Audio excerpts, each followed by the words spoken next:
Greetings, all. You're tuned into Context Matters with ISAT. And this week, I have an interesting conversation to have. I want to start by saying I hope everybody had a Merry Christmas and enjoying the holidays and looking forward to the new year. And hopefully, we won't get caught up or trapped into making resolutions that we can't keep, because that is always going to be the the deal breaker where we have these resolutions. The usual one is where we all decide that we're gonna jump into the gym and we're gonna stick with the gym, and while we're in the gym we're gonna have this, and the whole conversation about cutting off people. That's the favorite of everybody.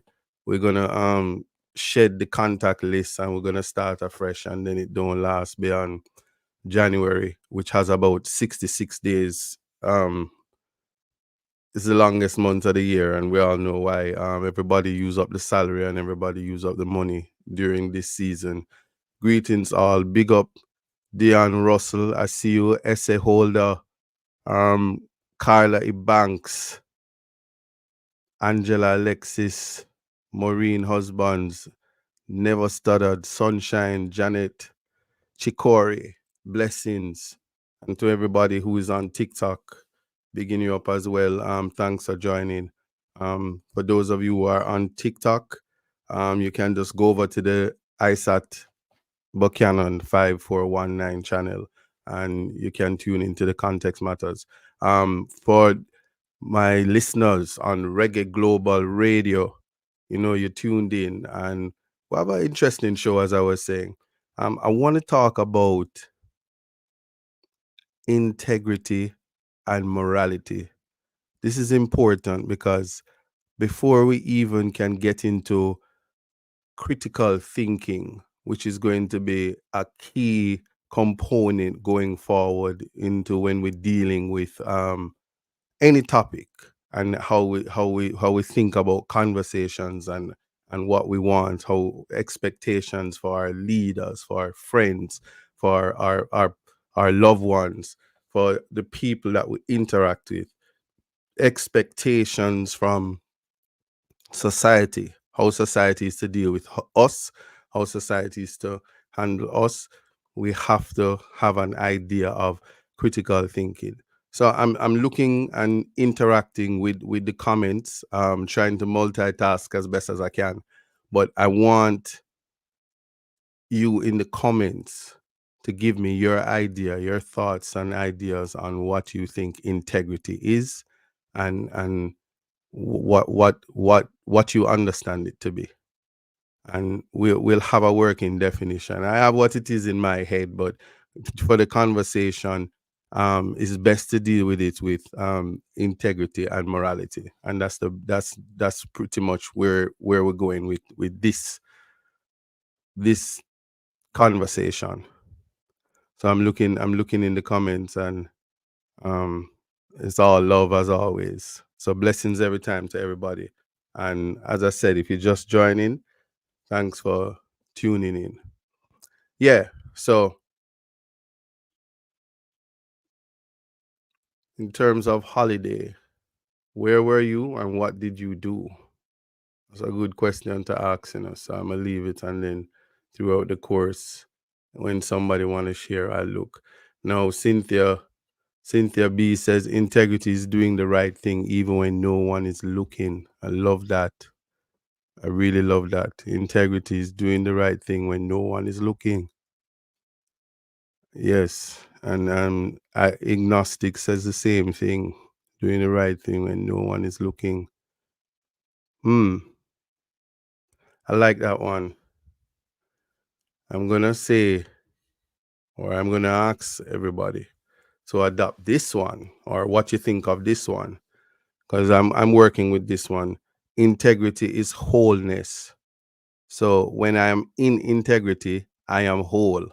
It's almost like, see, I've gone on the philosophical plane again, because um, there are certain constructs of integrity, And I will agree with everybody that says that integrity is doing the right thing when no one is looking, because integrity has to do with honesty, um, and probity, and a certain amount of trust that comes with, and duty. It is really doing the right thing. So the true question is, um, where does morality fall with integrity? And that is what we need to look at. So when we look at morals and ethics, you can see that there's a distinction that remains unclear. um you'll also find that the word might have different meanings, and so if you don't understand the context, then you find yourself missing what it is that you're supposed to be, how you're supposed to be identifying, or how you're supposed to be defining the words. And people can get what did I say, a bind, or there's a lot of miscommunication in terms of what expectations are when they start to think that integrity is supposed to be something else. So when you think of professional duties, ask yourself, do you want somebody you can trust with your money, or you want somebody that goes to church every Sunday? Which is more important to you? That if you're doing a transaction and you put your money in the bank, you expect to get it back, or you prefer the person to go to church with no guarantee that you can get your money back? That is the fulcrum, or the distinction between where you get to integrity. I'm seeing MC says integrity is being honest and having strong morals. And you see, MC, I like that you say that, because that's the crux of this discussion. When we speak of morals, what are we speaking of in relation to integrity? How does it encompass morality? So, what I find interesting about morality is that it can be seen as part of an individual's development. So it happens in stages, and so if you study psychology and the sciences in relation to the, mental growth and developmental psychologists, Lawrence Kohlberg, he explored this question in his research, and it gave birth to a model. So it's called the Kohlberg model. I'm gonna try and break it down as best as I can, so you get an idea of pretty much where I'm going with it, or what I'm trying to get at when we're having these conversations. But certainly,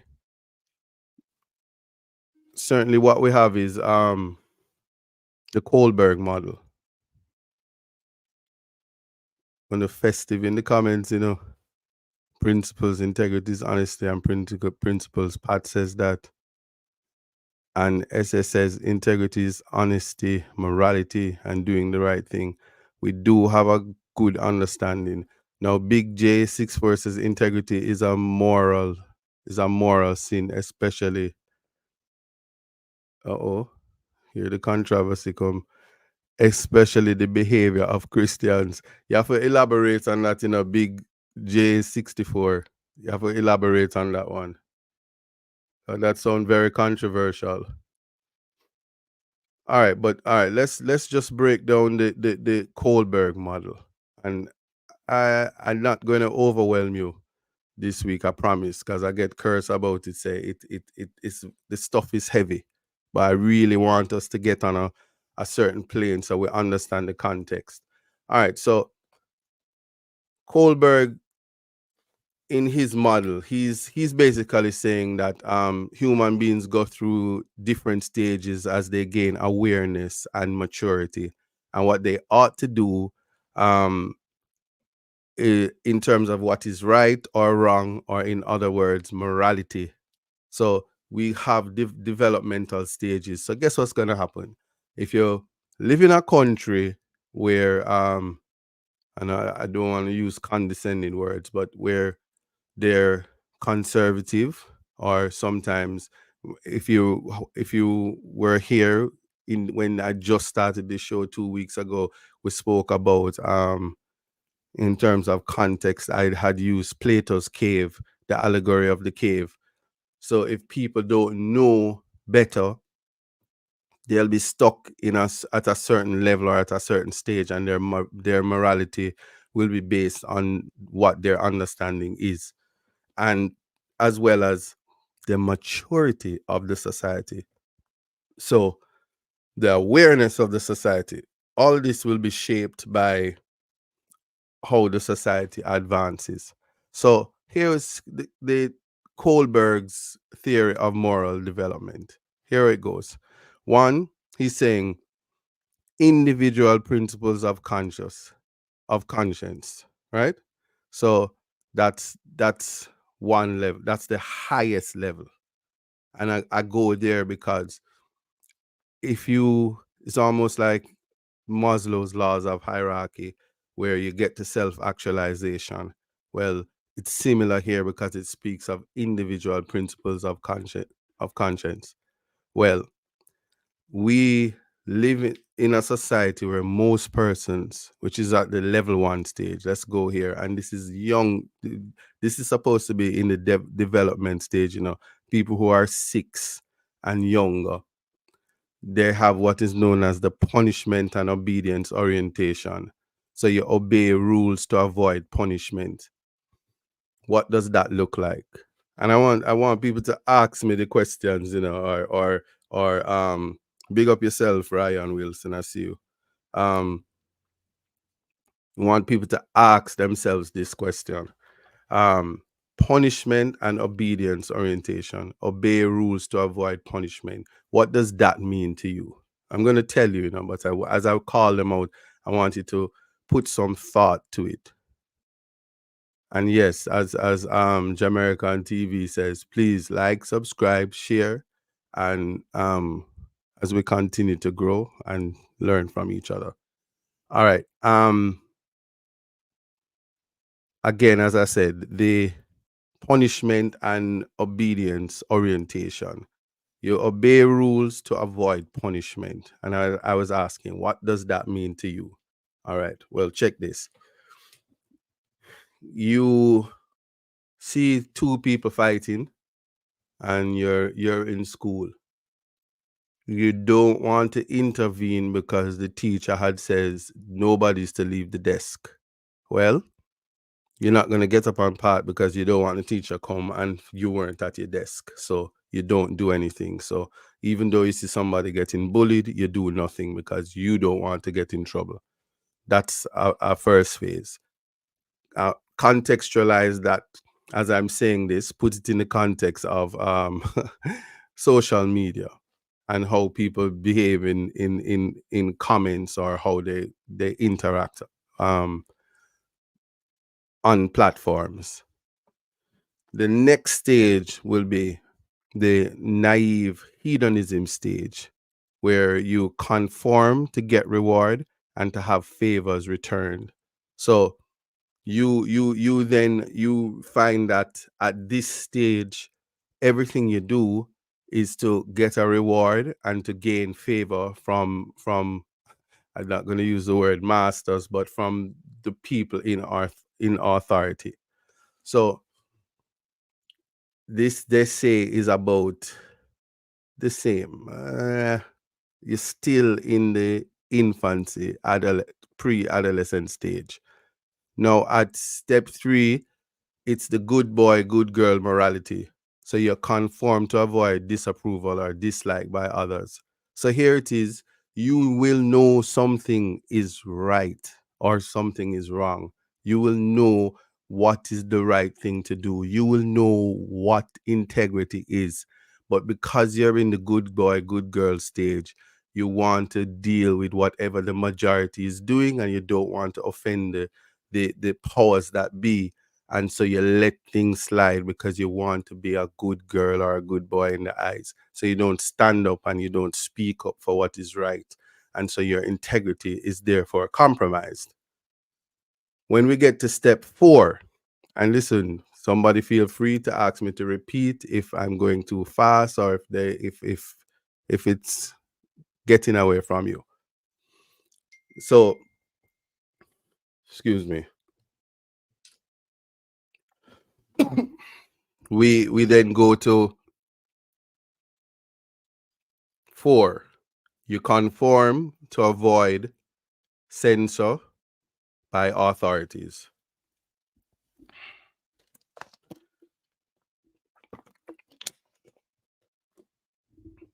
All right, so the same thing. The authorities or the powers that be say, this is where we're at, this is what we're doing, and excuse me, people will have to conform so that the authorities don't censor them or what they call cancel culture. So even where you know something is wrong, you just conform.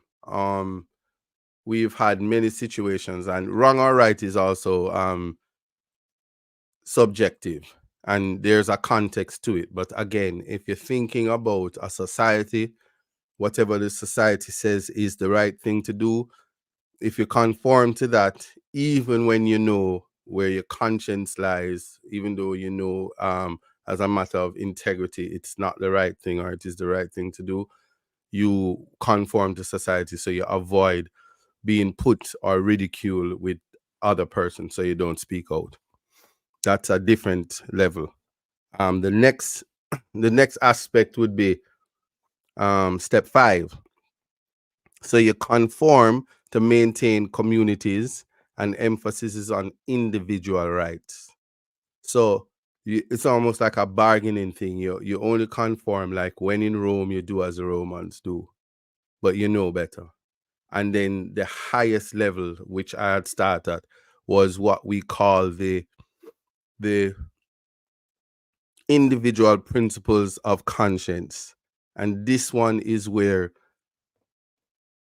I think integrity presents itself for the first time, because you are to deal with life with compassion and empathy, so that even where there are rules, if the rules offend humanity, if the rules breach human rights, blessings Debbie, I see you, if the rules offend existence, then perhaps it's time that you fix the rule rather than punish people. I.e., there was a time in the United States or all across the world where marijuana was illegal and persons went to prison for very long periods because of marijuana. Then thereafter you would see that persons would have naturally, the laws have changed, and now we have conversations where people are saying, oh, the little man can't get to be a part of the industry that is marijuana. So society evolves. So what would have been wrong because of prohibition, crimes of prohibition, has become right the next time around. And so if it is that something would cause harm to humanity, then perhaps the lawmakers can rethink it out of a place of compassion and empathy. And that is how you deal with integrity. So that when you find people in positions where they make mistake, the the governing bodies are to deal with people with compassion and empathy, because that's a part of what the law is about. Yes, somebody said ISAT has the flu, but ISAT still show up to ensure that we have conversations, but you are correct. Now,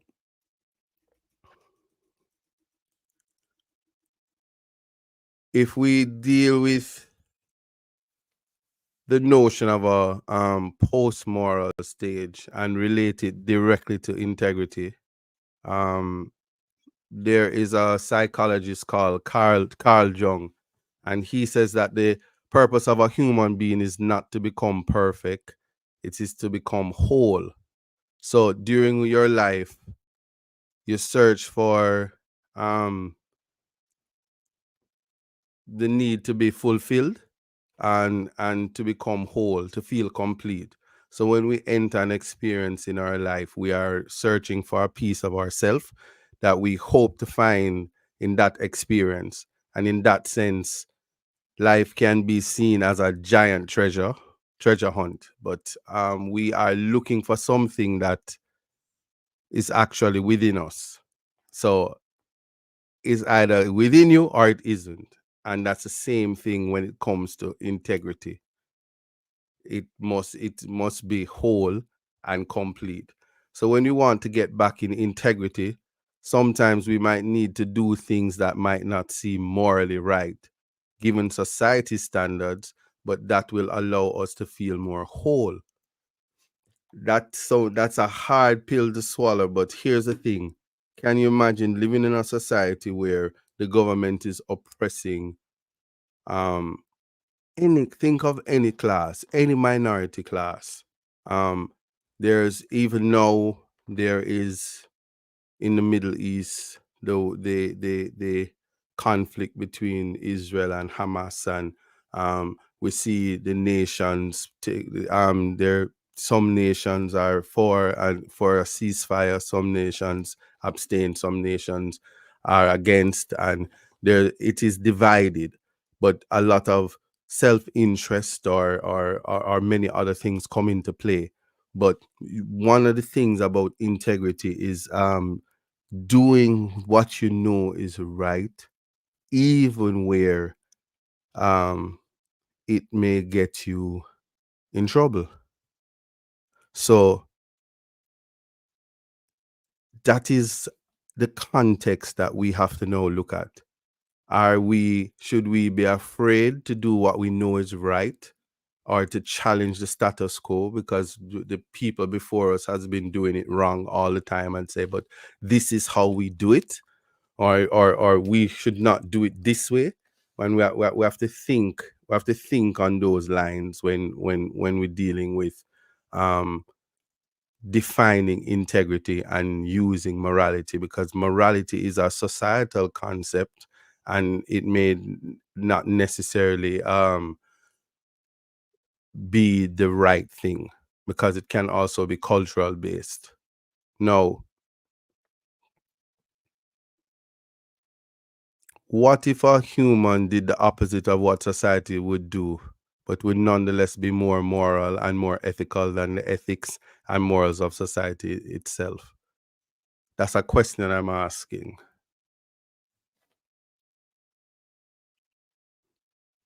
I'm going to ask it again.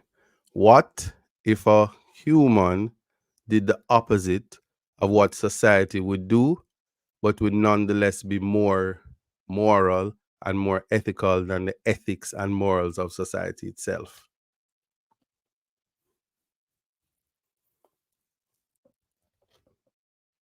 Hmm.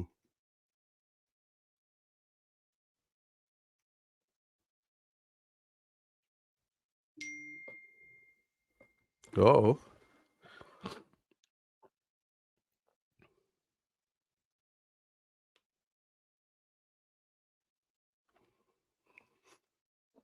well, I can answer that. Let me answer it for you. Them would string you up like Jesus on the cross, and then you would probably one day, another time in life, you would hear that you are a hero.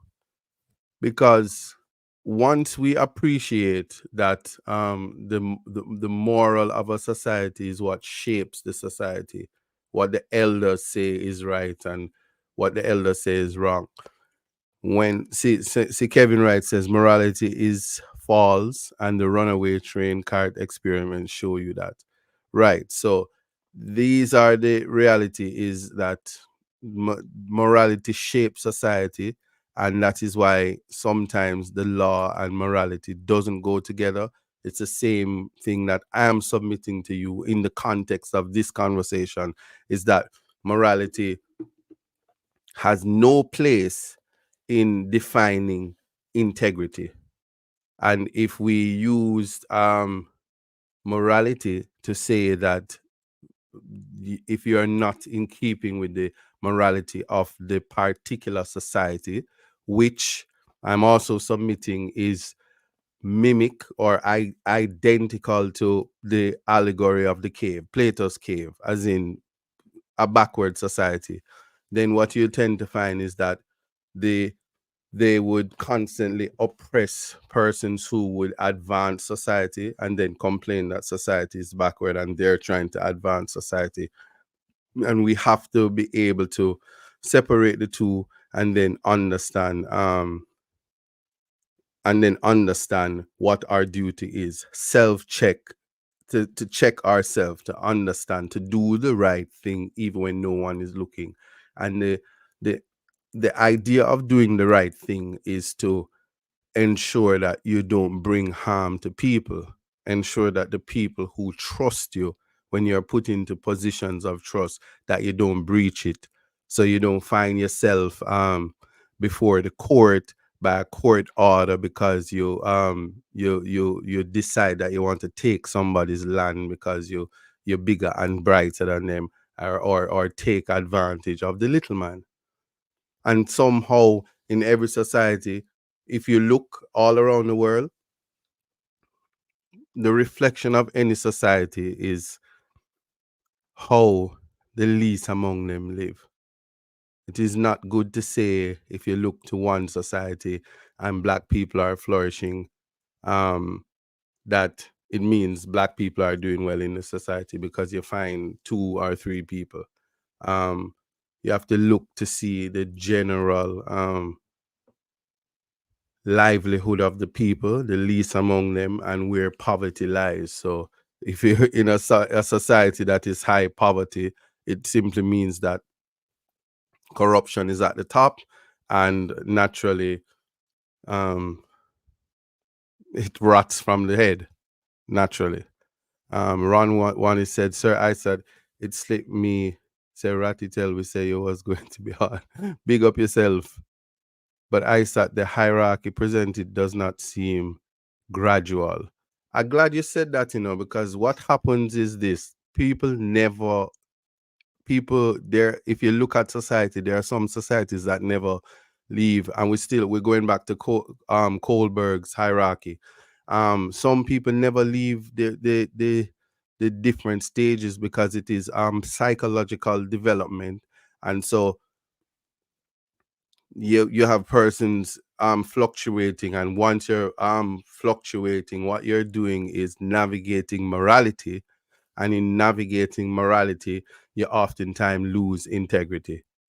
Let me expand on that. We are, and when I say we, I'm not going to speak about Jamaica, and I know uh, there are people watching from all over the world. I'm speaking of Jamaica because Jamaica is in 2024 is marching into a pivotal, um, life-changing time for the country and the people in it, because there are changes that's going to be made to the constitution that they have decided it's what they want, and what they expect the country to look like years to come, long after we are gone. But we have our children and the future of the country to think about. So here's the reality. um do you follow and go blindly because you have allegiance to party, and or do you do what you know is right, and vote because of you want to protect the interests of the future of the country, especially the protection of human rights? These are questions that is now put in because you're now duty bound. You have a duty to the generations that follow to do the right thing. And doing the right things may very well be that you have to go against the party of your choice, or the party that you like because it's not doing the right thing. So Master Six again says, I saw no gradual development of a moral conscience from that explanation of the Kohlberg model. Well, the development of the conscience, as I said, it is almost the identical to Maslow's laws of hierarchy, which speaks about the self-actualization step, which not many people reach in life. There is no gradual step to it because it is an individual thing. It is actually integrity. And if somebody lacks integrity, they will never get to that stage, because that is the stage where you deal with people with empathy and compassion. So that regardless of what the rules say, if the rules offend humanity, it has to be changed. That is what we're talking about, and it is just a perfect example of why it is that morality can have no place with integrity if the morality of a society is flawed. If society is not marching along with the realities of its culture, the development of its people, then laws are to be made to adapt and conform to ensure that society reaches its plateau and not oppress. I do. I'm not seeing the other question, but that's a good question. Kevin says morality is for the birds. Yeah, so that's the key thing that we are looking at. So I've dealt with the morality, and we had a good idea in terms of separating morality and integrity. But that is key in terms of looking at that as a construct. Somebody said that could lead to the making of a martyr. Huh? Good blessings. Mona Lisa said the poorest in the society. Wow.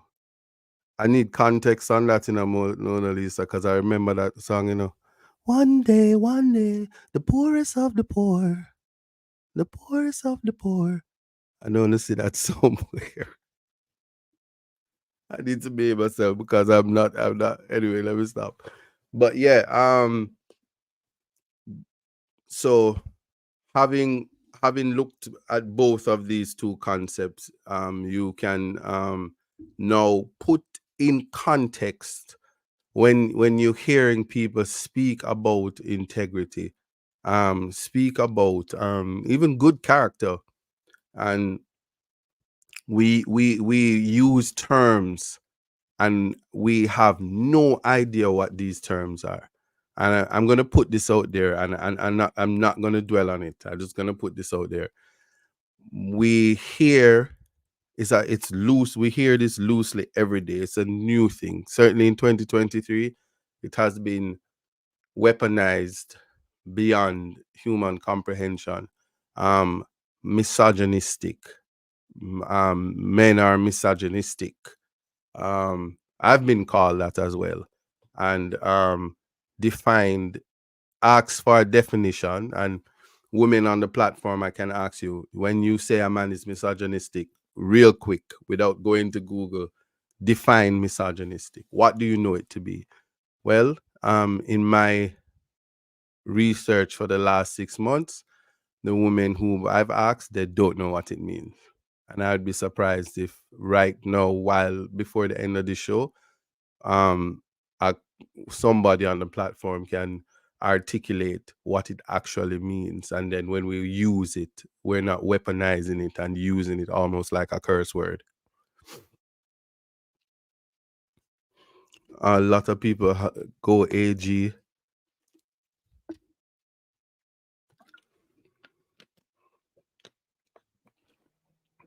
Integrity is not just words but actions. I know this.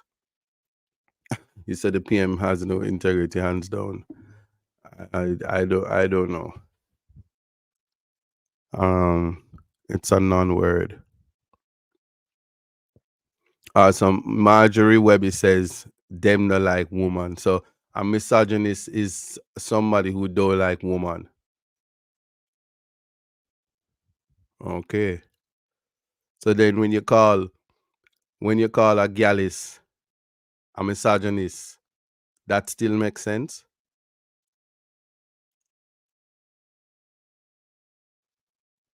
Oh, Margie. Oh no, you're joking. No, I'm putting it out there, because we're trying to get an understanding. So we're trying to see if it makes sense. Because if by your definition, a misogynist is somebody who don't like women, then a man who have multiple women, can he be called a misogynist? Because he loves them.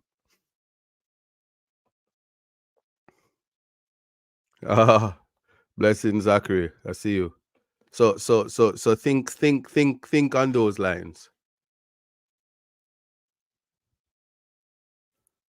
So calligraphy says woman hater, a good friend, majored in woman studies in the university. Right. So a misogynistic person is a woman hater. So it would mean that they don't like women. So when you have a man who has multiple women, he loves women. Is he still a misogynist? That is the question. And so we use words out of context and we use it strong and wrong, and then people fall into it. And if we go back to Kohlberg's um Kohlberg's triangle, Kohlberg's hierarchy, as or if that's a better word to say, we use if we use that, we tend to see that the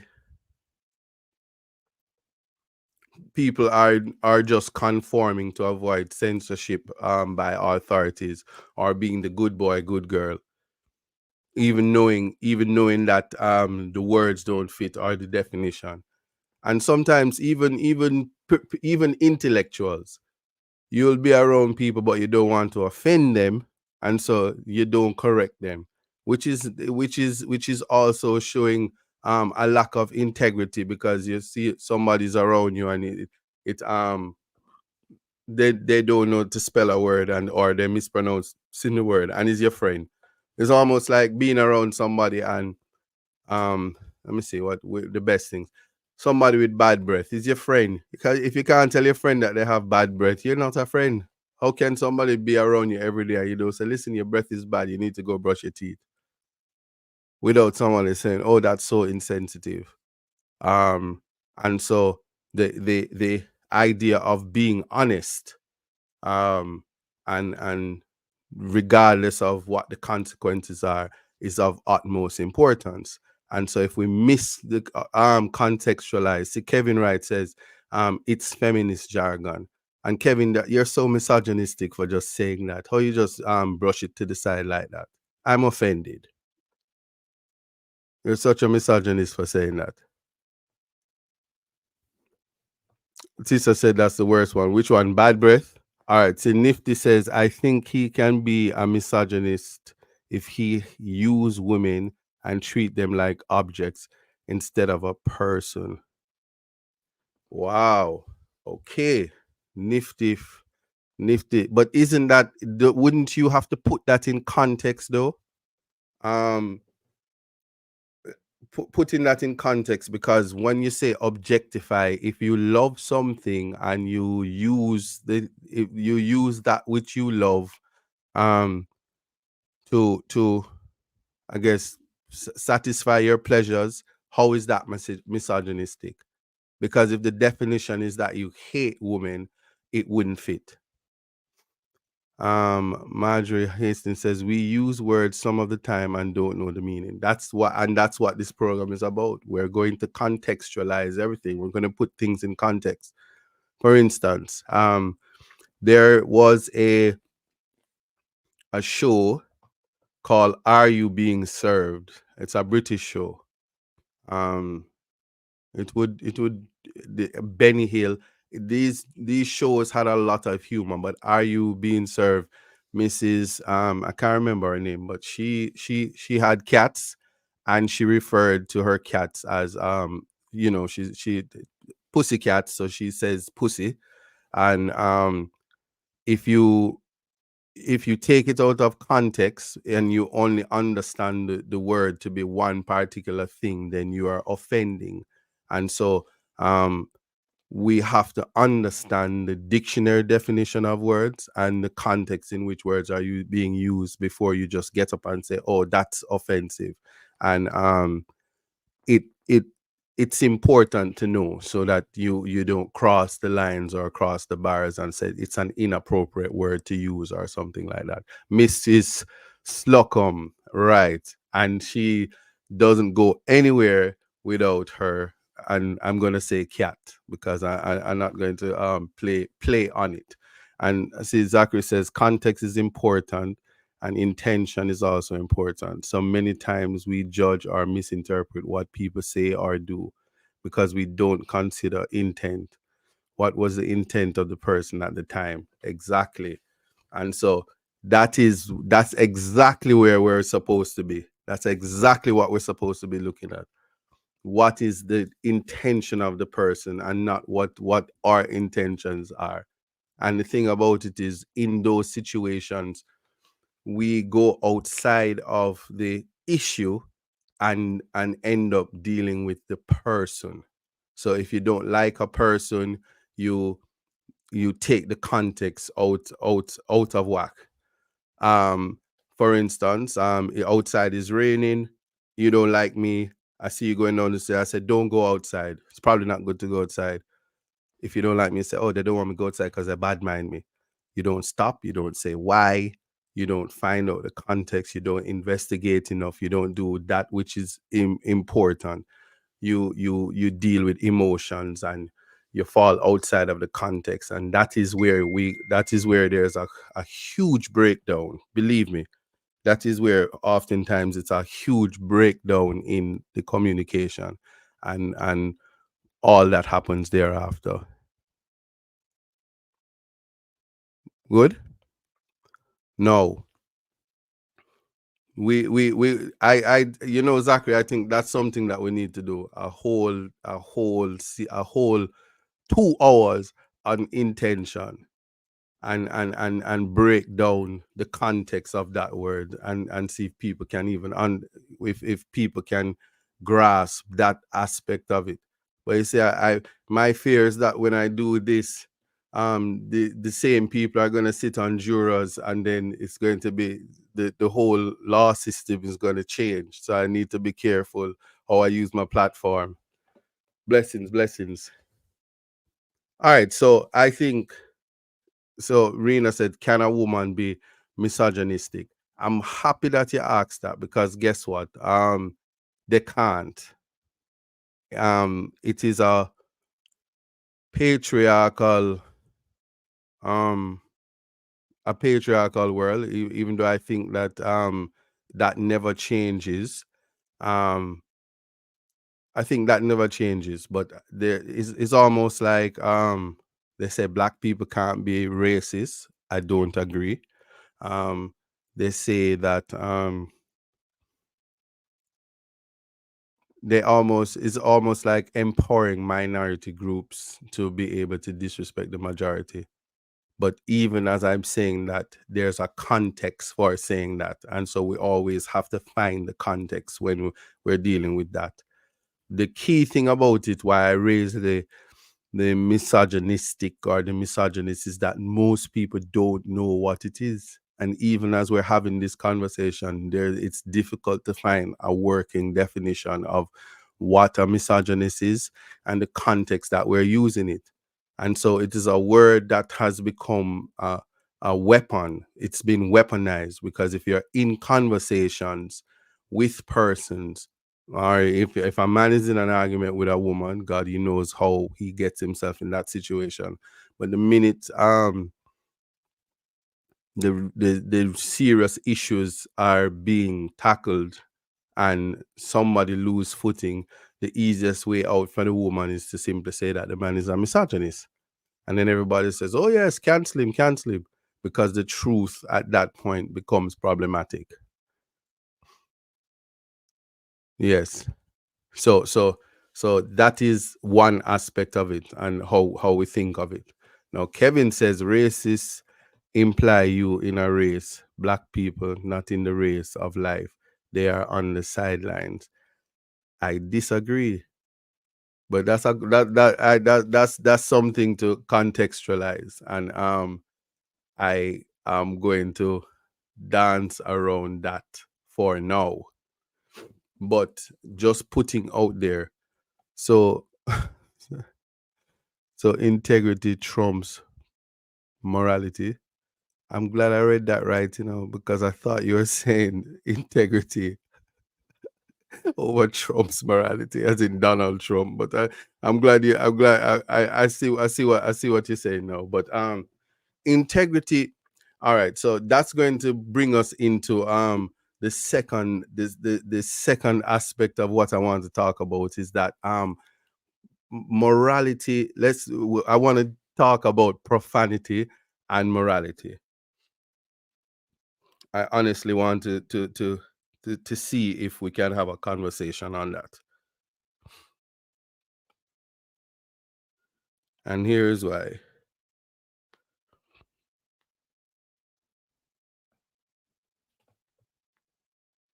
Yeah, here's why I'm saying that. Um,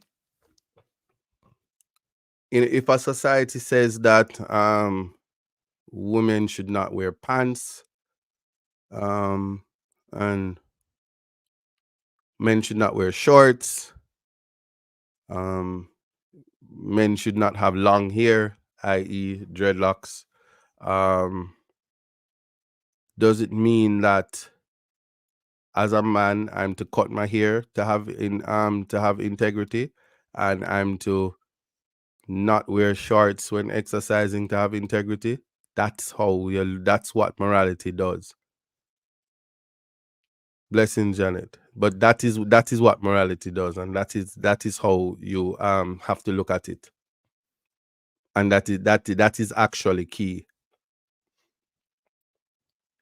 Somebody says, can you be racist if you can't affect someone else's life or livelihood? Hmm. Who gave you the impression that you're not affecting somebody's life?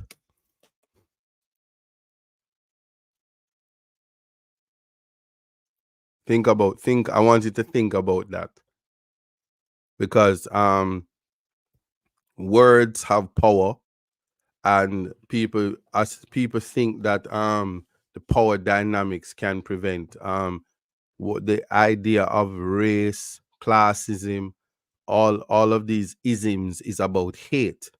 So if no matter where you are, if you're able to spew hate and able to exercise your right to discriminate in any form, makes you one of the isms. So it would be to put in context, it would be it would literally be unfair or incorrect to say that somebody who is clearly displaying hatred for another race is not being racist because their race is inferior. It's almost like let me use a contentious one is hate crimes, where they say a heterosexual male, if he in certainly in the United States, if you find yourself fighting a homosexual and you beat him up, um the prosecutor can charge you for hate crime. But if the homosexual beats up the heterosexual, it's not a hate crime because the homosexual is a minority group, a protected class. That's the moral dispensation, or the uneasiness in trying to creep morality into integrity, that I'm just respectfully rejecting, or inviting you in proper context to reject. And I'm saying prejudice, discrimination in any form from anyone is in my mind a part of the isms, and a part of the step 4 of Kohlberg's dealing with the conforming to avoid censure by authorities. Janet says that's crap, but I don't know in what context she's saying it, and that's another thing. We need to have we need to have context before we misinterpret what people are saying. Master Six says searching for context now suggests approaching issues for establishing a point of objectivity. And but that is it. If you're dealing with people with compassion and empathy, you have to be objective. You have to be able to give people the opportunity and give them the benefit of the doubt.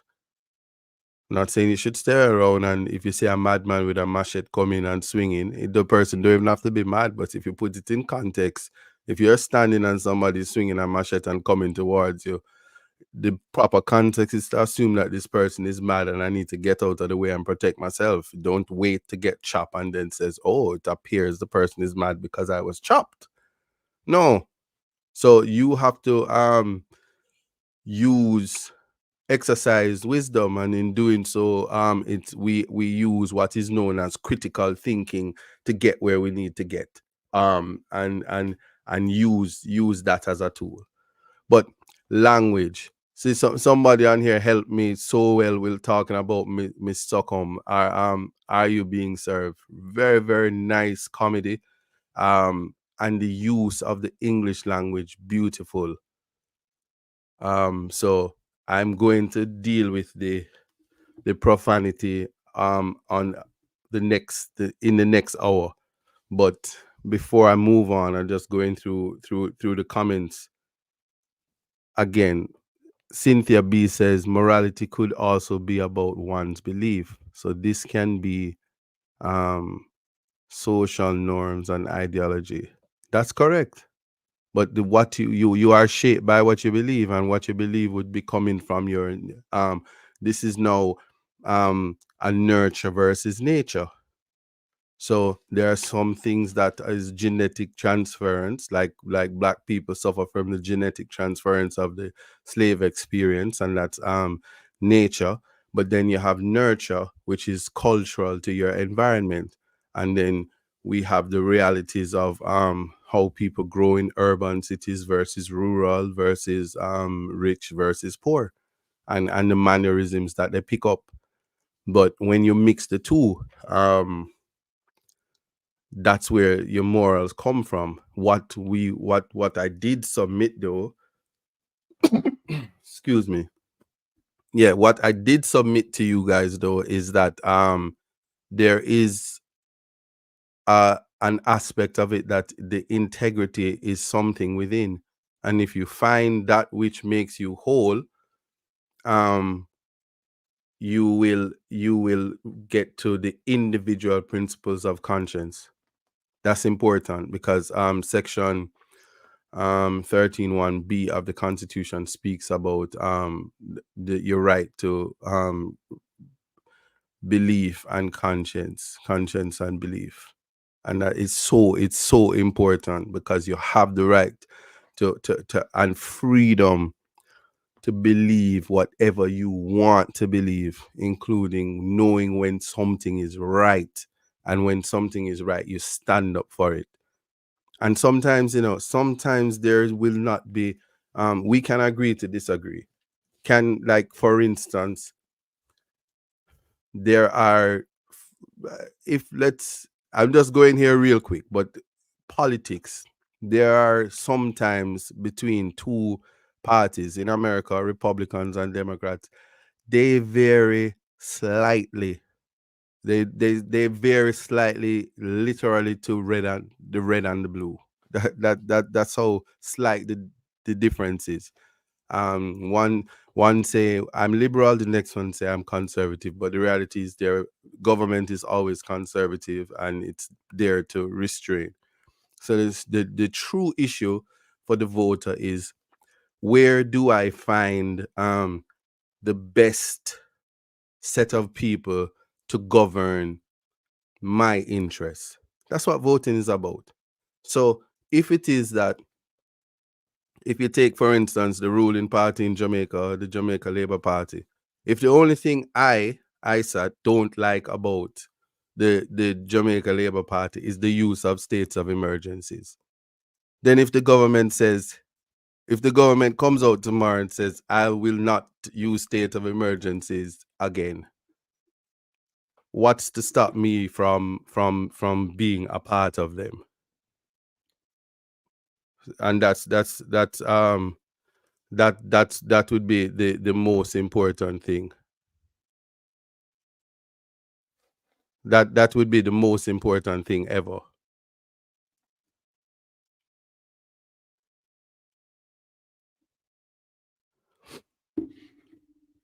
Yes.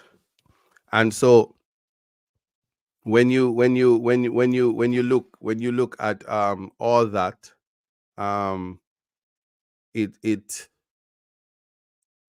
if you put that in context, then somebody would say that don't seem like it make any sense. But again, if one is if one is if one is looking at if one is looking at the individual principles of conscience versus the good girl behavior or conforming, then you literally can understand the difference in the dynamics. That's simply where you are in terms of trying to find out the context in which you're judging something. What are the attributes? What are the intentions of the person? Right. So we should be coming up on the break. So um yeah. Let me just take the questions in the meantime.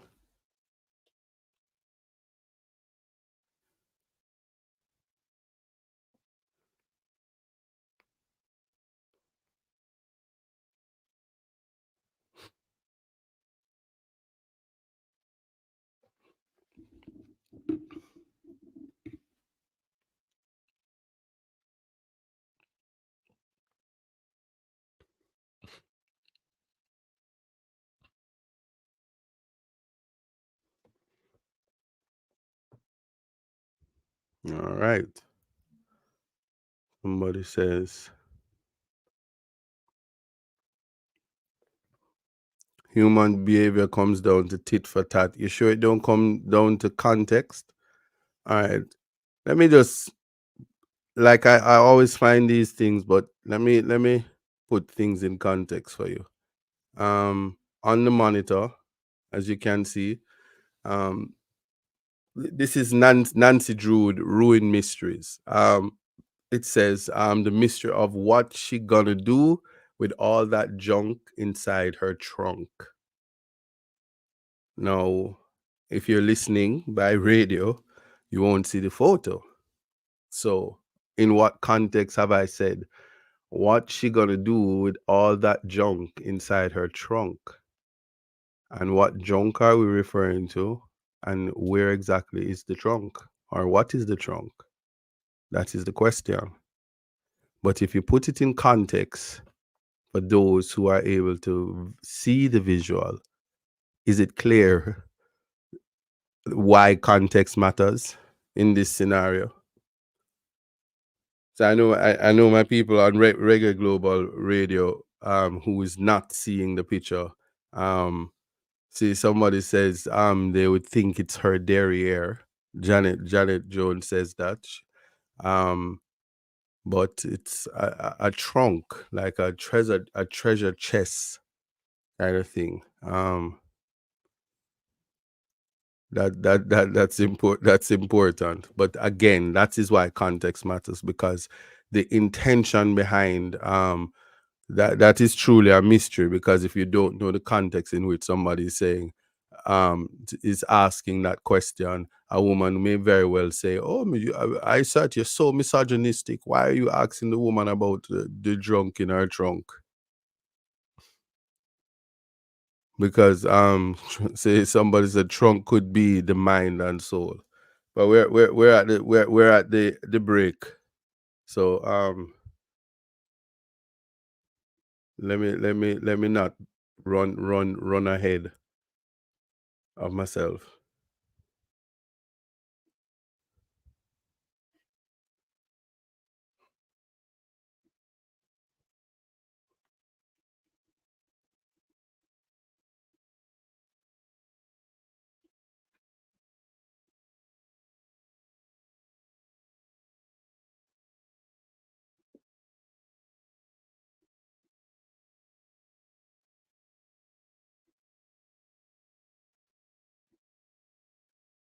Yes, sir. All right. Um.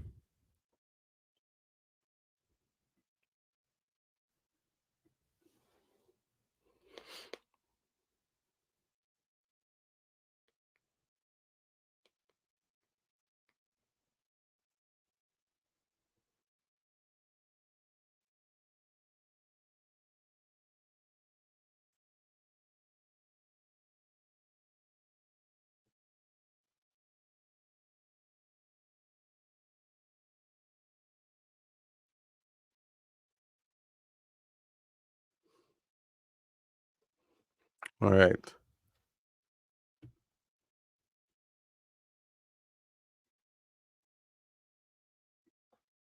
Yes. So in the next hour, I'm going to present the argument as to why profanity is necessary for the existence of human sanity. Janet says you're not only a lawyer, you're also an English teacher. Um, I'll accept that. I'll accept that. Thank you so much. Um, Kevin says free will has not been proven to be a fact. If you believe in free will, um,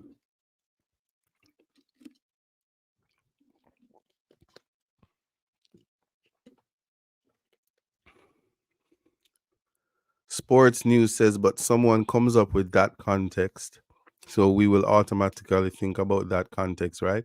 Well, I'm gonna tell you something. I write exams, and anybody who set exams or teach or lecture can tell you this. Um, the beauty about the human mind is that there's plethora, always a new method of doing something. So I will teach a whole semester criminal law, and having teach everybody, I said, let me go and set the paper now. And I set the paper, and I am 100% sure that these are the issues.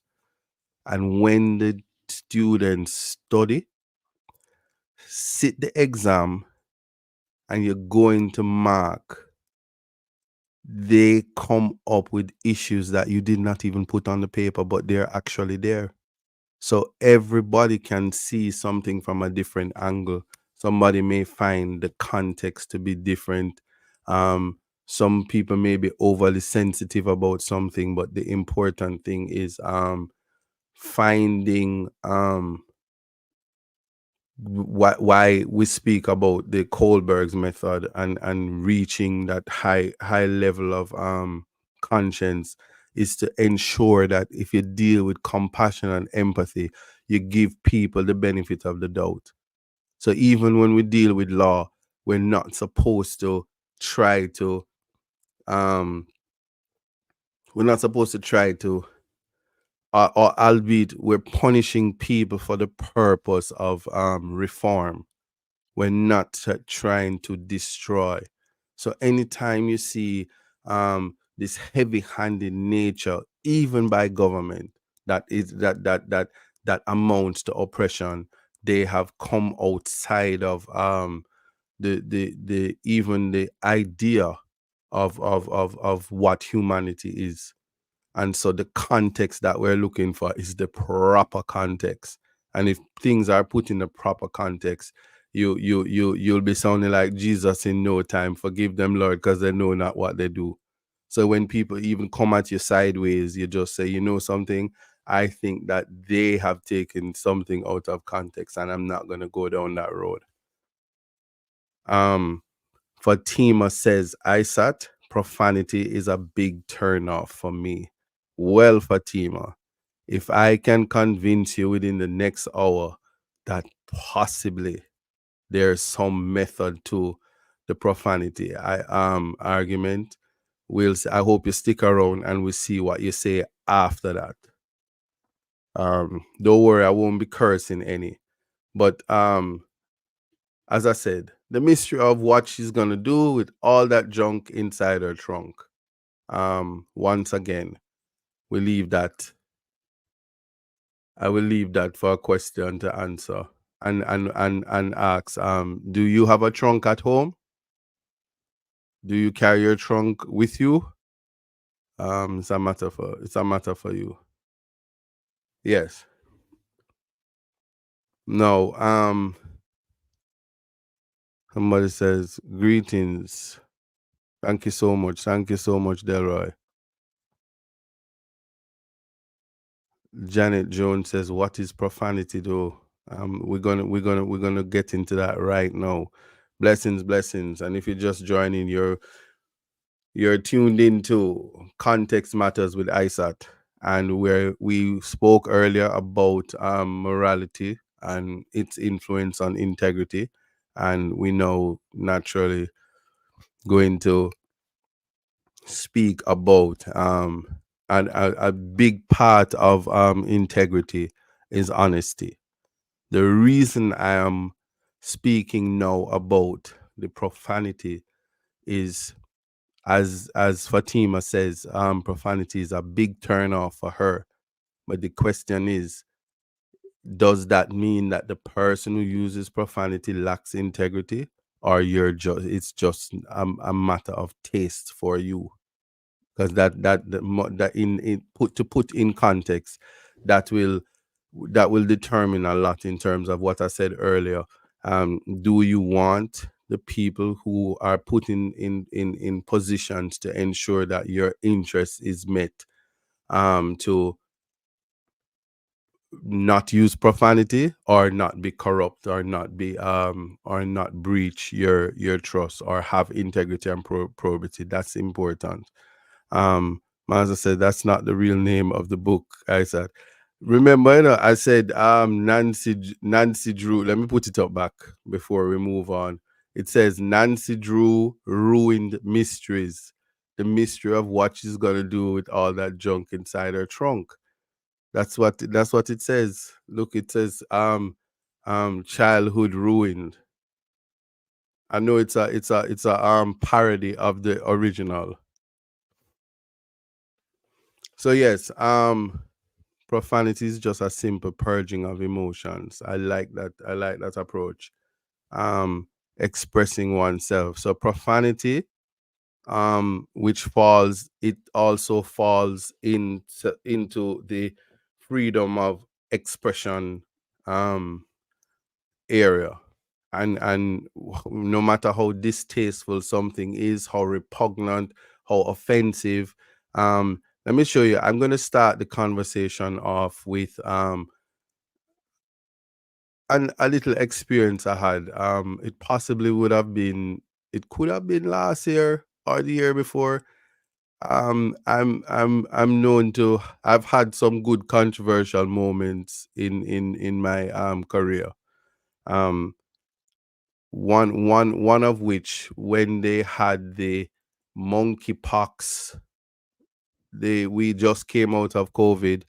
We just stopped wearing masks, and then the Ministry of Health says, "Oh, we have our first case of monkeypox in Jamaica," and then there were whispers about lockdown. And during those whispers, on the front of the Observer, and I'm giving you context now, so just listen. On the front of the Observer, on it was a Wednesday morning, um but before September, I don't know, August or September. um on the front of the Observer, it says Jamaicans are fear monkeypox. Now, we had a medical doctor, and this is on a morning show, and I was the host. and the medical doctor, I hosted a segment called Health Alert. So the medical doctor was in studio. So we spoke offline about it, and then we said, okay, we are going to deal with the myths of what monkeypox is. So I go into character and I'm playing ignorant ISAT. So I say to my host, my co-host, um, why are some Jamaicans afraid of monkeypox when they already look a certain way? That's what I said. Argument done. Oh, my co-host says, oh, what you mean? I said, why? And I went on to speak about acne and all of this. And then we had a whole segment for 15 minutes on Health Alert, a full segment. Now here's what they do. They take the clip and all you hear was, why are people afraid of monkeypox when they already look a certain way?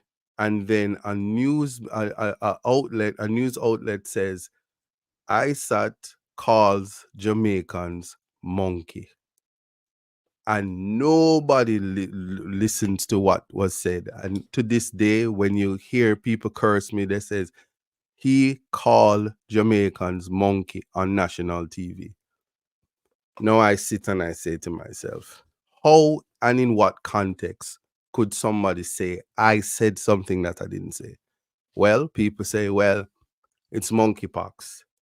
But if you look at chickenpox and you look at monkeypox, when you get chickenpox, you don't look like a chicken, you get spots. When you get monkeypox, you don't look like a monkey, you get spots. So the only context that somebody could talk about is if you are either bleaching your skin and you get the spots, or you have acne. And then the medical doctor was there on the scene, and we said, let's do away with the ignorant myths about these things and why Jamaicans shouldn't fear it. And the doctor says you should have compassion. You shouldn't attack people because somebody could be suffering from acne. And it was all explained away. But for sensationalism, um, it was just put out of context, and then people took it and ran with it. Am I clearing it up now? No, I don't think I need to clear it up, because people will live or die on how they want to perceive something. I.e., I people say I made comments, and what I know of the English language is that a quote is not a comment. And unless you say, having said a quote, I adopt this quote, the people can't infer that you adopted a quote. These are things that the public, why public education is important, and why we need to always have civics in school, and why we need to do this. And so people also don't see, somebody just said it there. A lot of people need to understand what sarcasm is, but they don't believe, people don't understand that satire is real, sarcasm is real. Like I will say, oh, pork, I love pork. Christmas was lovely. I mean, if just the taste of pork, it just tastes like frosted flakes with almond milk. It's best taste ever. People might just cut this now and say, yeah, see, the ras we got trim him eat pork, but I don't eat pork. But if you didn't hear the sarcasm because I said it tastes like frosted flakes and milk, I just don't know how else to explain the heights of sarcasm, and you just have to pick it up. And that's just it is. That's just how it is. But it is just important to give clarity, because most important is that there are times when people don't want clarity. But that is why context matters, because if you don't listen for yourself and do so objectively and look at the intent of why. And so you can't take these short moments. You can't take these short moments to make a decision, or you can't come on a platform and hear somebody say, "Oh, I love pork," and then be like James Tippins and say, "Repent and believe in the gospel." You're gonna just fall victim to comments like that. So yeah, so that's, I'm just putting that in context. Now, what is most important though is going back to what I was saying and seeing if I can now take this moment to win over Fatima, because she said in no uncertain terms that it was profanity is a turn off for her. Um, but yes, context is just that. I could have said interpretation matters, but even to interpret, you have to find the right context. Janet, I think that there's a lot of sheep in the world. It's not just social media; it's across the world. All right.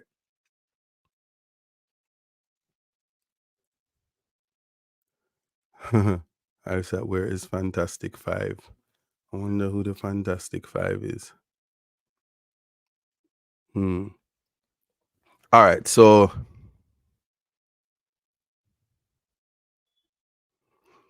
society.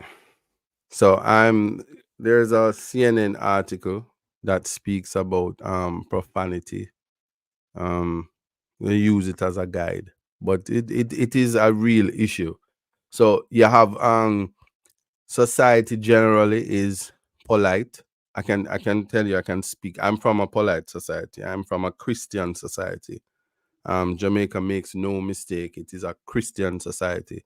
We are not like other um cultures like Trinidad, which is a melting pot from multiple religions, and they actually have religious disagreements. In Jamaica, we're just all Christians and everybody else just fit in. Um, as in that's the assumption of the society as a Christian society. Um, now, so I'm substituting Christian and using the word polite society. And they generally consider swearing to be a vulgar sign of low intelligence and education, and for why would one rely on rude language when blessed with a rich vocabulary. Yeah, this is elite talk, but think about it. How could you be educated and use profanity? Well, the perception, as it turns out, is full of feces. I'm going to use that, or baloney. I'm trying not to use profanity. In fact, swearing may be a sign of verbal superiority, and studies have shown and may provide that there are possible rewards as well for it. Here's the thing now: the advantage of swearing are many, and you probably want to just learn what are the benefits of swearing. And the research would have shown that there are many, and that the brain and the emotions that comes with it, the your brain is expanded, and you are so much better. You are so much better because of cursing. Well, I'm gonna start by saying cursing is a sign of intelligence. It may be.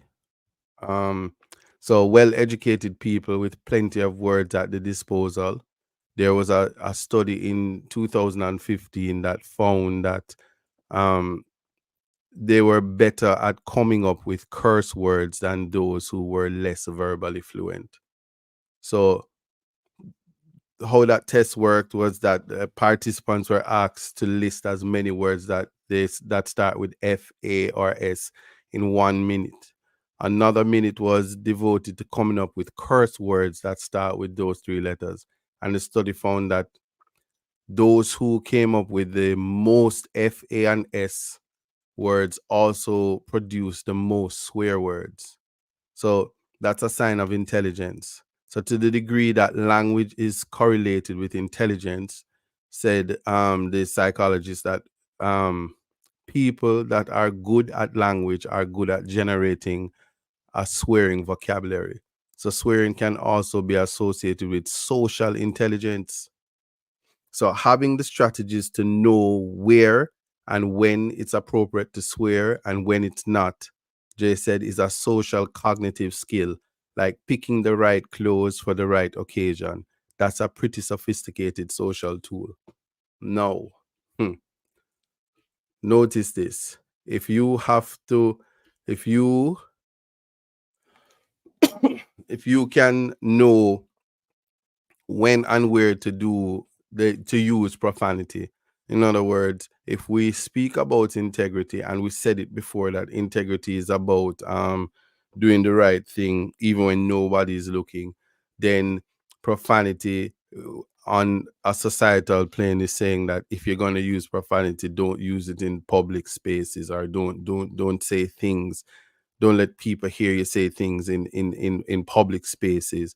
That's not saying you mustn't use it. That's saying that you must pander to the public.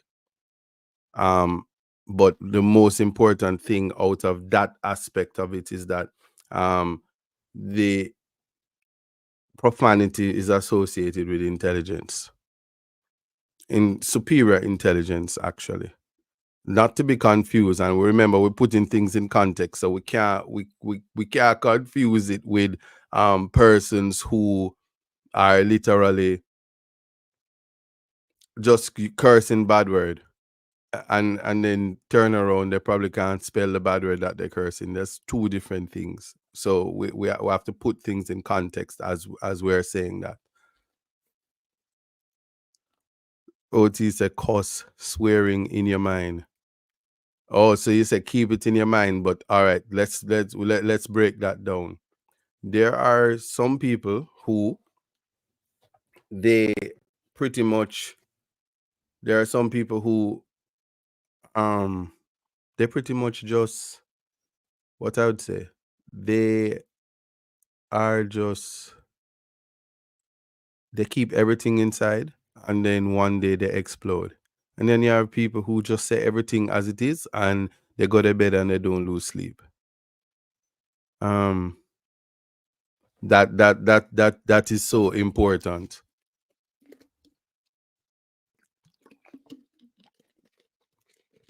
So my thing is,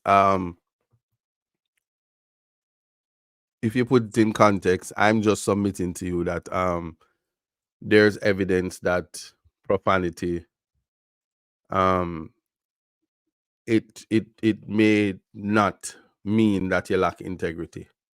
The next thing is, I'm submitting that swearing can be a sign of honesty. And here's the context that I'm saying this. Well, science has found a positive link between profanity and honesty. So people who cursed lied less on an interpersonal level and had higher levels of integrity overall. So there was a series of 3 studies that was published in 2017 that found this. So when you're honestly expressing your emotion with powerful words, then you're going to come across as more honest. And so think about that. So while the higher rate of profanity use was associated with more honesty, the study authors caution that the finding should not be interpreted to mean that the more a person used profanity, the less likely he or she would engage in more serious unethical or immoral behaviors.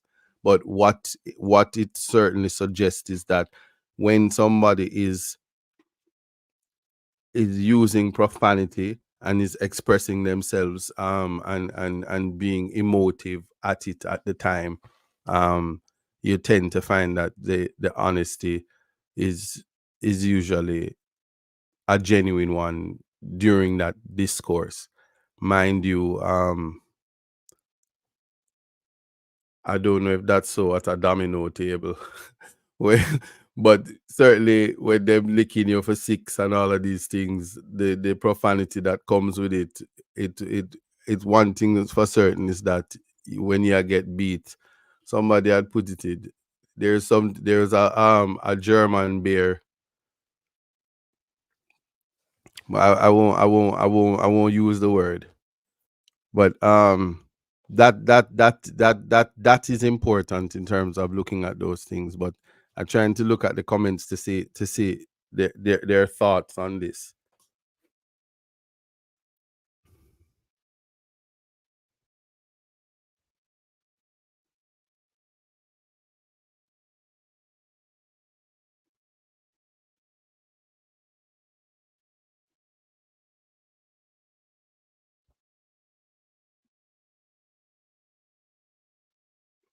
Yeah. Um some of these comments, you see, let me just leave. I'm gonna invite you. The comment section is being very, very festive. Oh boy. Listen,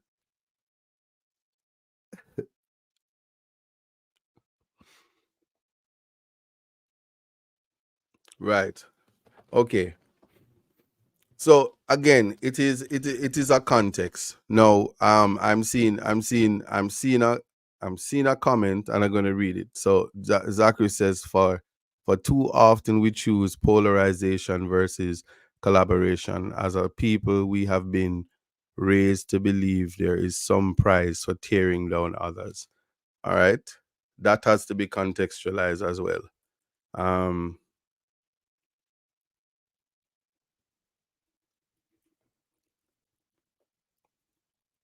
But this is setting the stage to have good conversations when I'm inviting guests to expound on these statements. And here's why. Um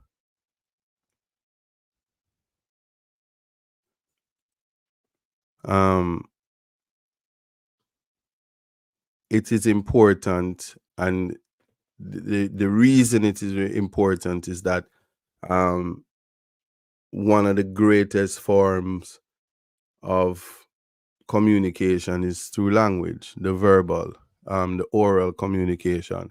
The advocacy, or oral advocacy, is also so important. Um, the hiding behind the keyboard is a different thing, because even as people type, context matters even then. So the verbalization is important. But Marjorie says, how is it that when someone curse you and you curse them back, should you apologize to that person? um if your heart tell you to apologize, then of course you can apologize.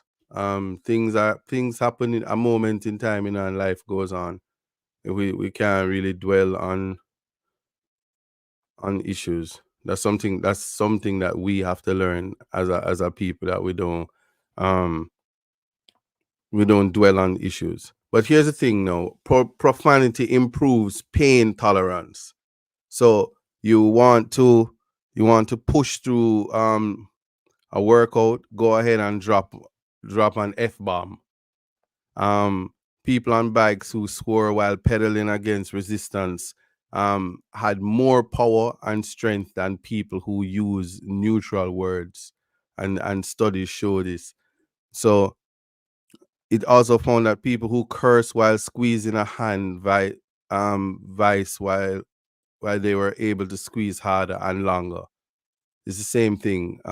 Spouting obscenities doesn't just help you and help your endurance. If you pinch your finger in the corridor, you may well feel less pain if you say, you know, if you use a curse word, like the one, instead of using shoot, you take out the two O's and use I. And it might be more gratifying to say it just like that than saying shoot, and it really hurt. You say, yeah. Now, the people who cursed as they plunged their hand into icy water Another studies found that it felt less pain and were able to keep their hands in the water longer than those who said a neutral word. So that's also another aspect of it. So the headline message is that swearing helps you cope with pain. That so I don't think that is in dispute. Um, this is the part that I love though. Cursing is a sign of creativity. So swearing appears to be centered in my whoa, talking too much now. All right. So swearing appears to be centered in the right side of the brain and the part people often call the creative brain. So we do know patients who have strokes on the right side tend to become less emotional and less able to understand and tell jokes. And they tend to just stop swearing, even if they swore quite a lot before. And this is the author Emma Bryan, who wrote the book Swearing is Good for You. So research on swearing dates back to Victorian times when physicians discovered that patients who lost their ability to speak could still curse. Now, they swore incredibly fluently.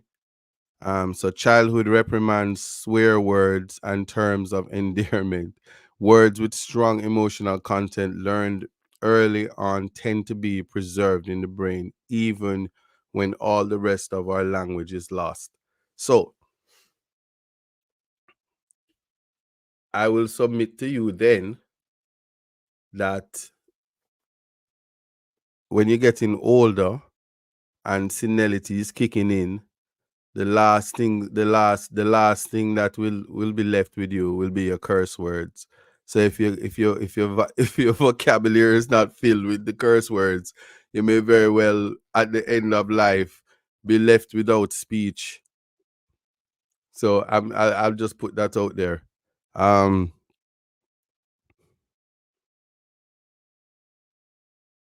somebody speaking about birth. Nifty says 100% agree. When the contractions lick me during labor, the F bombs that came out of my mouth definitely helped. Yeah, so to think about that, the reality of it is it acts as a pain suppressant. It's the same thing if you doing any extraneous exercise or doing something above your threshold. If you use the profanity, it actually helps.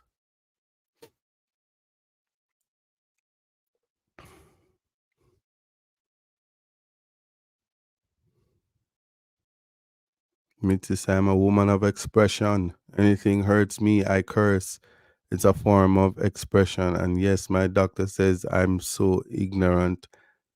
I'm having. You might go before us. Oh boy. All right. Good. So the next thing now, throwing expletives instead of punching. And here's the thing that I'm gonna submit, especially in the Jamaican space where Jamaica is a high crime society.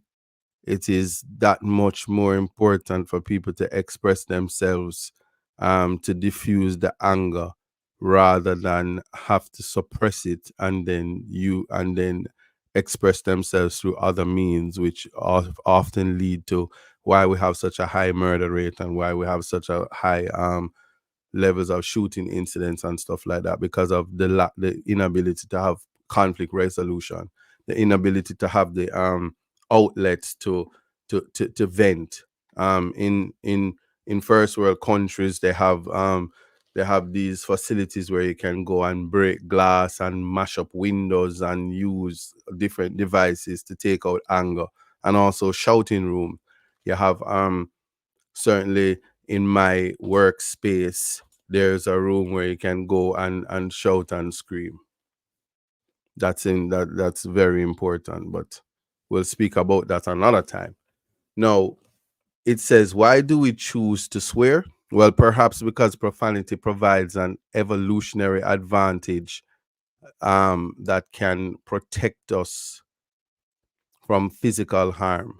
So, a dog or cat will scratch you, bite you when they're scared um, or angry. Swearing allows us to express our emotions symbolically without doing it tooth and nail. So, in other words, I can give somebody the finger or say F you across the street. I don't have to get up into the person's face. So, it's easier to use the words than to actually enter into um, physical altercation. So, cursing then becomes a remote form of aggression and offering the chance to express feelings quickly while hopefully avoiding repercussions. Well, sometimes the repercussions is a lot. But anyway, the purpose of swearing is to vent my emotions. And there's an advantage in that it allows me to cope. Now, it then communicates very readily to bystanders what my emotional state is. It has that advantage of emotional efficiency and it's very quick and clear. It is also a universal language. So what make the use of naughty words so powerful is that the power of the taboo, of course, that reality is universally recognized. Just about every language in the world contains curse words. In Jamaica, we call them bad words. So it seems that as soon as you have a taboo word and the emotional insight that the word is going to cause discomfort for other people, the rest seems to follow naturally. And it's not just people who swear, even primates curse when they when they're given the chance. Chimpanzees, they do it too. So yeah, your thoughts.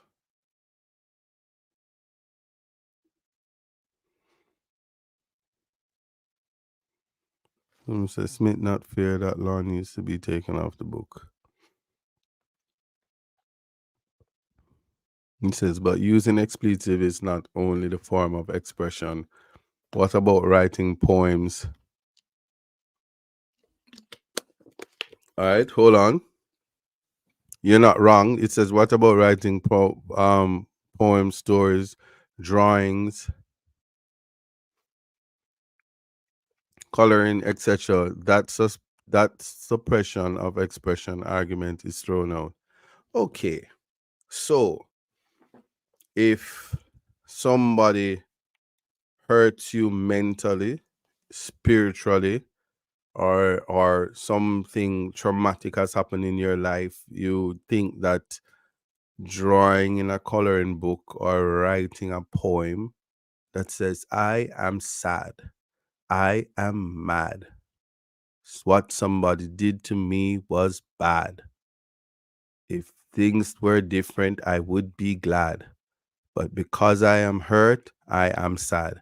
And you think that is an outlet to debunk frustration? Carlene Smith,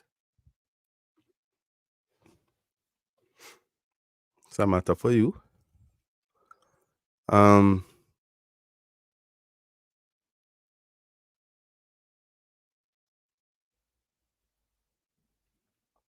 hmm exactly. We're talking about diffusing.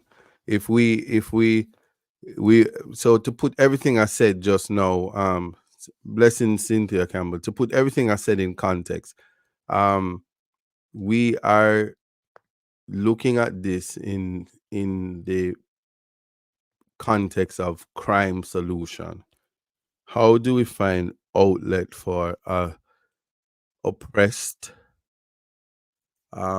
emotionally damaged society, a high crime society where persons are having to find different ways to cope with the high levels of crime? um, and how do they express their frustration when they're young, when their loved ones die or are taken advantage of through community, whether it be from gangs, bad men, or even the police. In that context, what is the form of release that they have? Excuse me, release that they have, instantaneous release. That is the question that is to be asked.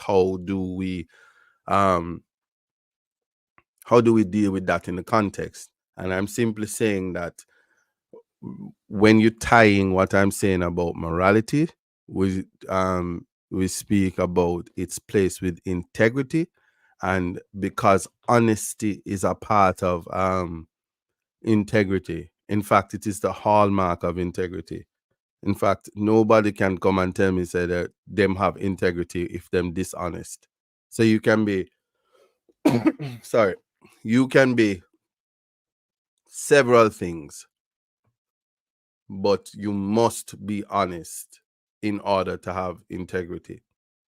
So I cannot, for example, envision any time in life that a court would have to order you to return somebody's property, or go to prison, and then you say, oh, I have integrity. It's a clear dynamic, because the issue of honesty and the issue of duty to the people who put you who trust you would have been breached at that point, and your integrity would have been out the door. How you recover from that is a matter of false morality. So I'm just putting that, I'm using that to say the honesty is so important, and then the profanity is evidence that persons who find the quick outlet through cursing is usually identified as people who are honest, and honesty being a marker for having integrity. Hmm.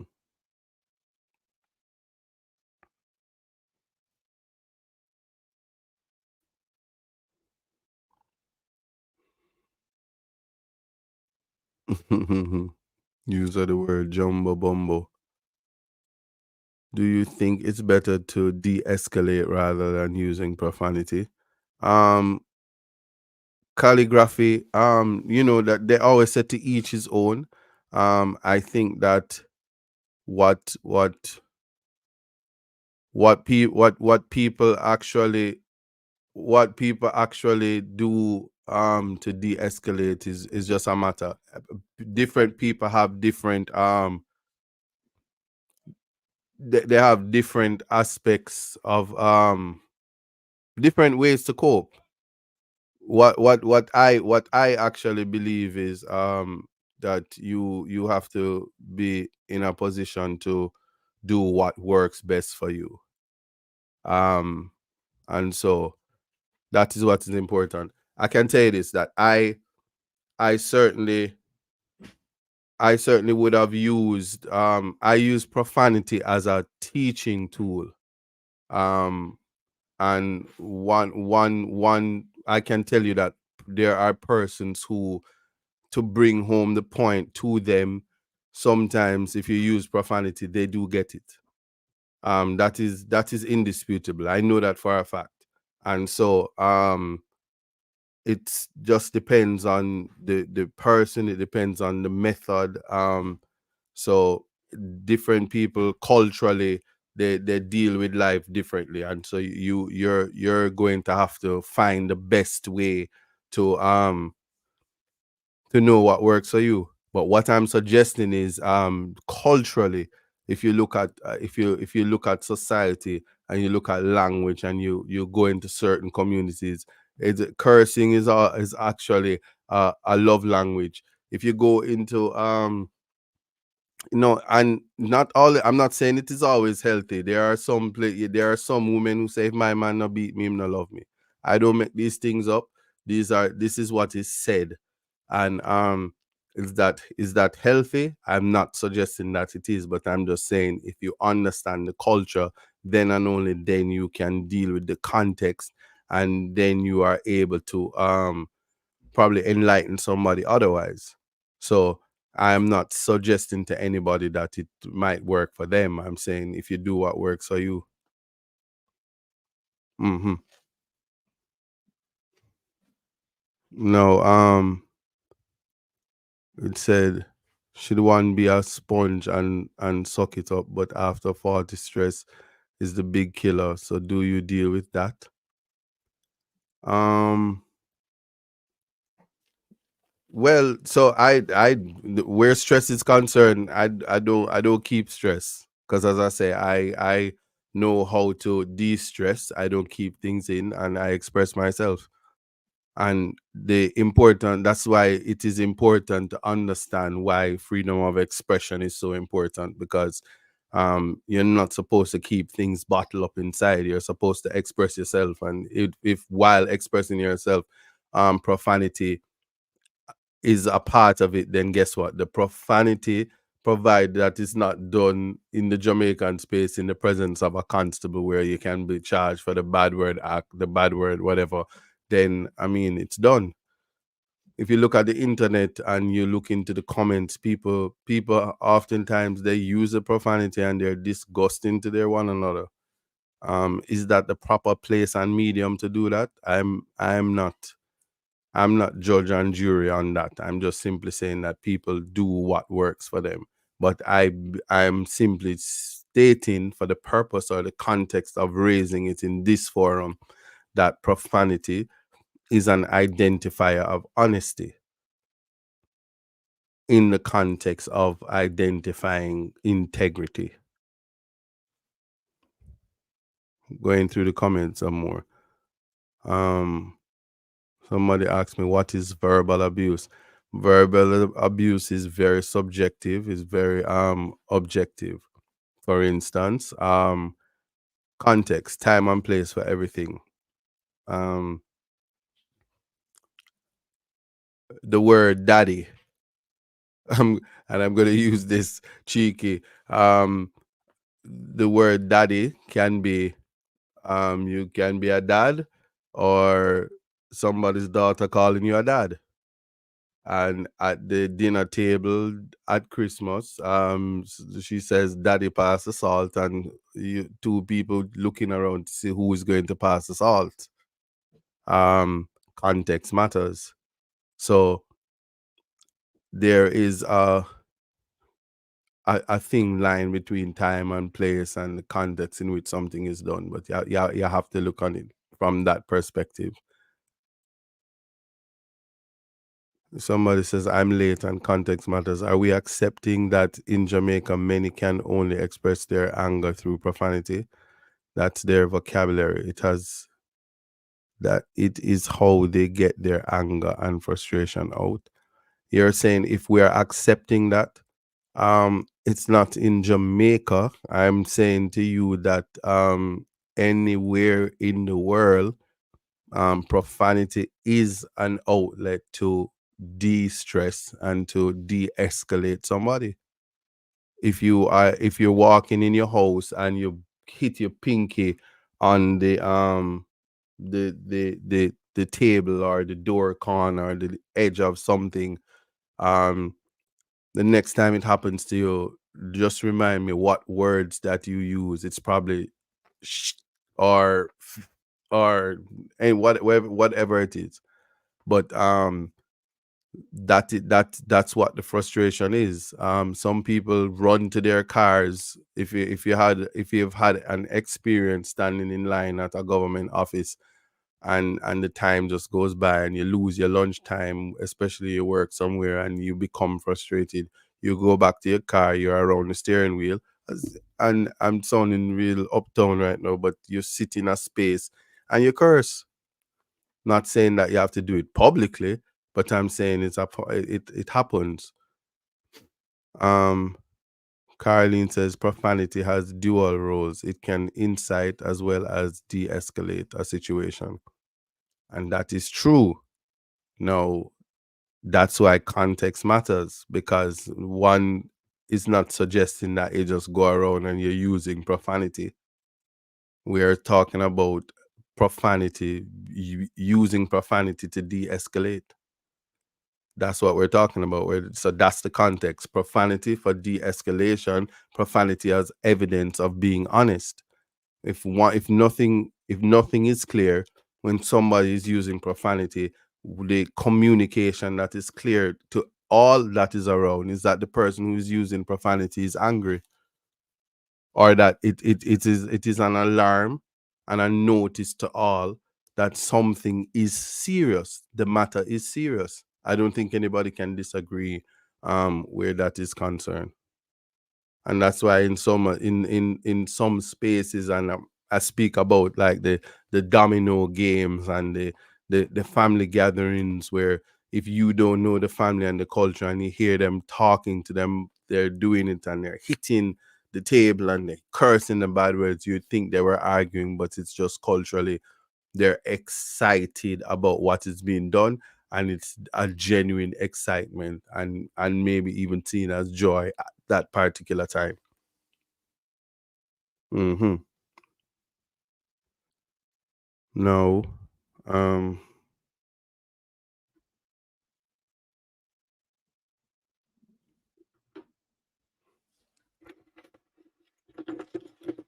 Yeah. Let me see the next one. OT says it's also good not to make or allow situations or people bring out the worst in you. That is 100% true, OT. That is very true. Is profanity or indecent language the same? Yes, indecent language. Yeah, it's the same. Profanity. Case who said profanity is subjective and it's rated as bad and worse. However, it's a form of expression and culture dependent. That is accurate as well. And said if we understand the context in which the profanity is being used, or the the the context. That's why we always say that it matters, because it is dependent. What I can tell you is in the United States, the Supreme Court would have decided on profanity, especially the use of profanity in music. There were from Tupac to Two Live Crew. Um, there was a big push to have the music banned. They had Two Live Crew had a song "F the Police," or was that NWA? Yeah, I can't remember right now, but they had that and they tried to have it banned because people would drive around and play the music loud, and states would try to have the music banned and take it off the shelf, and they won. They said it's a form of freedom of expression, and quoting the music, the dissemination of the music was also your constitutional right to disseminate, to experience your freedom to express yourself through music. And that is important, because if you even find it to be morally irreprehensible and repugnant because you're from a polite society, the politeness of the society doesn't stop the reality that there will be people in the society that can express themselves the way they want to express themselves, and that is what is important.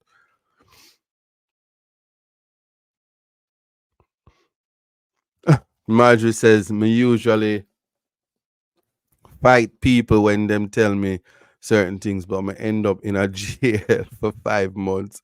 So I kind of never want that. So I stop love to fight because me not consider myself a loser. All right, see, you see how extreme that is? Well, Um, whatever mechanism you're using now, I'm not suggesting to do anything that will escalate a situation. Sometimes the best thing to do is say nothing. Sometimes the better approach is to um be still and know and leave them to God. All of these things, but definitely everybody, if me never said nothing that makes sense tonight, nobody follow Marjorie Hastings and fight nobody, because 5 months in jail is not a pretty sight, yeah? Remember I told you that. Um, and that's another thing. Be it and teach. I wonder if PHUUCK is different from the conventional one that we know. And if you said it and then somebody said, but you use a curse word, and you said no, but it was the PH and it means something. Um, what it is. There's also a label, FCUK, FCOC. Um, if your eyes deceive you, you would be thinking that you're saying something else. Um, Claude Stevens says, sorry, I said I should have said we should consider and take into consideration, not that we should not accept. Okay. Either way, I think that your question was accurate, even when you said should we accept it, because that's a matter in to put in context that in considering it, do we accept it or reject it? But I would say that we should accept it as a part of the Jamaican culture, but also it's a part of societies all across the world, and how we treat with it. It's just that the other countries would have been well advanced in terms of recognizing constitutional right to freedom of expression and free speech rights. That's why in America they can say anything they want about the prime minister, about the president. They used to talk about F Trump and all of that, and nobody was going to jail for it. That's not so in the Jamaican space. They pull people out of their beds. They try to disbar people and have them lose their practice and lose their livelihood in a seminal attack against freedom of expression. So that culturally we have to ask the question if we are missing the mark, or should we rethink. But I'm not in any way trying to make an argument for the moral decay or breakdown of society. There is a time and place for everything, but people must, in context, when passing judgment, consider your constitutional rights, strike the balance, and communicate to society in a fair and balanced way what it ought to be versus what it actually is, and take the Kohlberg's approach to deal with the humanity, the human, with compassion and empathy. In doing so, we can de-escalate a lot. Um, that's the best thing I can leave with you, and to say that spread the word about context matters. We have it's a lot to learn. I'm learning from you guys as we speak. We're on Reggae Global Radio, and we're coming up at the end of the show, and it was very interesting. I'm going to announce it's not before next year that I'm going to start to bring guests on and open up the phone line so we can really have conversation. But it was a pleasure. I made it through. I made it through with the flu. That's why context matters. And I got all the advice about drinking room temperature water, as well as, what I need to take. But I want to thank you guys so much. It's just not easy when you're an island boy talking about you're gone in the people them cold country. But so it go. Context matters. I see you guys next week, same time. Don't be late. Spread the word. Share, like, subscribe, and let's grow this movement. I tell you, we're gonna grow together and we're gonna teach the world how to deal with each other in the right context. Because you matter. And when you matter, you'll be able to tell people why context matter. The word is love. Blessings. And see you guys. It's all in life. And remember, buy my album. Buy my album. Yeah, yeah, yeah. All right. See you guys next week. Uh, yes, sir.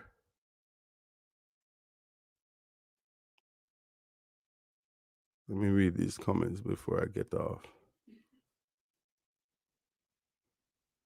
It's a whole heap of talking, you know. Blessings, blessings, blessings, blessings.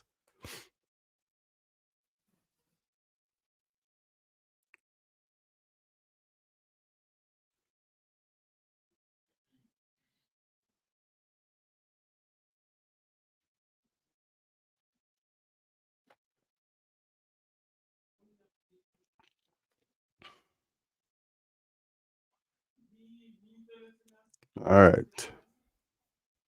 That is it. I can't keep up with the comments now as a whole heap, but that this makes me feel good because I know say there's a lot of engagement. I appreciate all of you for just even stopping by. All right. Out.